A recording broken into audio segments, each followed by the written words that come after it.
Assalamualaikum warahmatullahi wabarakatuh. Kami di sini dari kelompok 1. Di sini kami mengadakan sebuah podcast. Dan kali ini kita akan membahas topik yang sangat penting dalam dunia tata kelola IT, yaitu skala maturity COVID. dan serta juga kita akan membahas studi kasus penerapan IT audit di dunia nyata. Di sini kami dari kelompok 1 beranggotakan 3 orang. Yang di sebelah saya Sabri Nur Randi, dan atas nama saya Fitri Madia Slim. Nah, di sini kami menghadirkan seorang penanya. Di sebelah saya juga hadir penanyanya. Silahkan bisa perkenalkan diri. Oke, baik. Nama saya Rama. Saya di sini sebagai penanya tentang tugas skala maturity dari COVID dan studi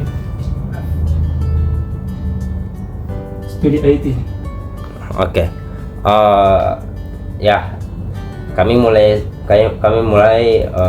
podcast kali ini. Silahkan kepada saudara Rama untuk menanyakan beberapa hal kepada kami. Oke, baik.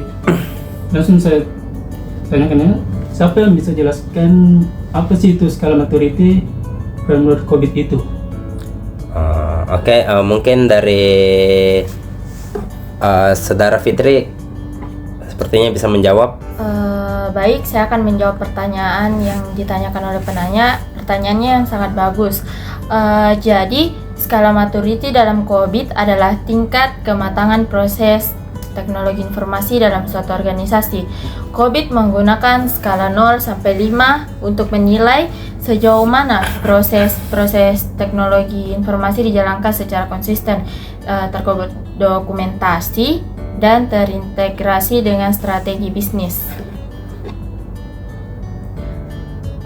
Berikut skala maturity-nya, yaitu pada level 0 di non-existent, tidak ada proses sama sekali. Pada level 1, proses dilakukan secara tidak terstruktur dan tidak konsisten.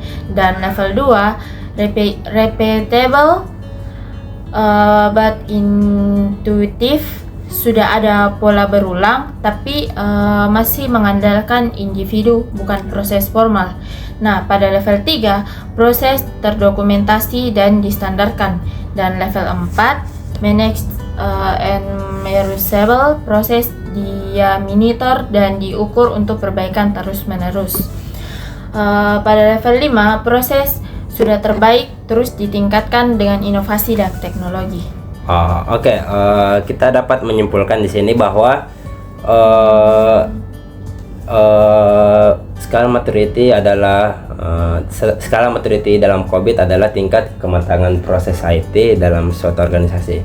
Dari yang dijelaskan pada Fitri tadi, terdapat 5 bagian ya. Yang pertama non-existent, ada initial, ada repeatable, ada define, ada manage, dan terakhir itu yang kelima optimize. Selanjutnya saya serahkan lagi kepada penanya untuk menanyakan pertanyaan. Oke, kalau begitu bagaimana cara suatu organisasi menilai di level mana mereka berada gitu? Mungkin di sini saya bisa menjawabnya kan dari pertanyaan dari tadi itu bagaimana? Ya, bagaimana cara suatu organisasi menilai di level mana mereka berada? Jadi bagaimana suatu organisasi dia dapat menilai di mana level mana dia berada?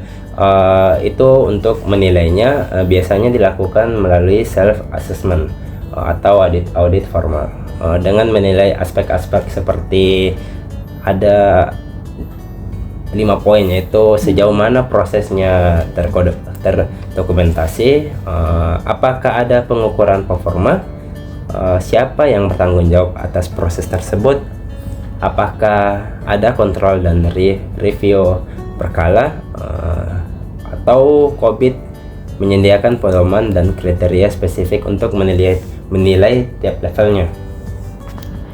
Mungkin itu saja dari saya. Mungkin bagaimana pendapat dari penanya?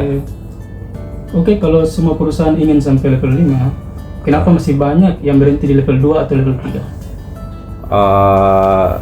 Oke, saya serahkan kepada Sapri aja untuk menjawab hal itu. Baik, karena naik level butuh biaya, sumber daya, dan komitmen manajemen. Banyak organisasi yang hanya meningkatkan level untuk proses-proses yang paling kritis buat bisnis mereka. Misalnya, untuk sektor keuangan atau kesehatan yang butuh compliance tinggi, maturity level harus tinggi, tapi proses non-kritis. Level 2 atau level 3 dianggap cukup. Itulah jawaban dari saudara kita, baik. Sapri. Siap. Sekarang kita masuk ke studi kasusnya ya. Iya. Boleh kasih contoh bagaimana IT audit itu dilakukan dalam organisasi dan apa kaitannya dengan COVID tersebut? Mungkin kita di sini akan memberikan contoh sebuah bank, misalnya bank XYZ. Di sini saya akan melemparkan kepada saudara Fitri untuk menjelaskannya.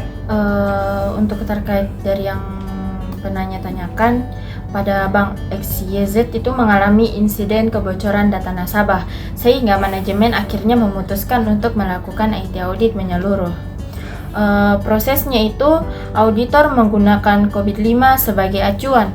Nah, di mana fokus pada domain DSS 05, Manage Security Service, dan MEA Monitor, Evaluate, and Access. Dilakukan penilaian maturity untuk proses-proses keamanan teknologi informasi.